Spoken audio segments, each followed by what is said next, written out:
ఈరోజు మనం acute gastroenteritis అంటే డయేరియా అంటే విరోచనాల గురించి తెలుసుకుందాం. దాని యొక్క కారణాలు, దాన్ని ఎలా ప్రివెంట్ చేయాలి. కారణాలకు వచ్చేస్తుంటే కంటామినేటెడ్ ఫుడ్ అండ్ వాటర్, దాంట్లో వైరసెస్ ద్వారా like rota virus, noro virus, bacterial infection అయితే ఈకోలై, సాల్మొనెల్లా అలాంటివి కామన్గా వస్తుంటాయి. కొంతమంది పారాసైట్స్ అండ్ టాక్సిన్స్ వల్ల రావచ్చు. రెండోది ఇన్ఫెక్టెడ్ పర్సన్స్ తోటి మనం కాంటాక్ట్లో వచ్చినా కూడా డయేరియా వస్తుంది.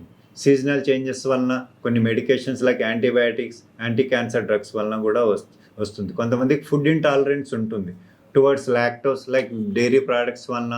ఫ్రక్టోస్, గ్లూటెన్ అనేది వీటిలో దాంట్లో ఉంటుంది. వీటిలో దానివల్ల కూడా రావచ్చు. ట్రావెల్ చేయటం వలన వస్తే దాన్ని ట్రావెలర్స్ డయేరియా అంటాం. సో దీన్ని ఎలా నివారించుకోవాలి, ప్రివెన్షన్ ఎలా చేయాలి? ప్రివెన్షన్ గురించి అన్నిటికన్నా ముఖ్యం safe food and safe water తీసుకోవాలి. భోజనం చేసే ముందు, చేసిన తర్వాత కూడా హ్యాండ్ని శుభ్రంగా సోప్ అండ్ వాటర్ తోటి కడుక్కోవాలి. దాంతోపాటు ఫ్రూట్స్ వాడేటప్పుడు చక్కగా క్లీన్ చేసి వాష్ చేసి తీసుకోవాలి. మనం అవుట్ సైడ్ ఫుడ్ తీసుకునేటప్పుడు అన్హైజీనిక్ ప్లేసెస్లో కాకుండా హైజీనిక్ ప్లేసెస్లో తీసుకోవాలి.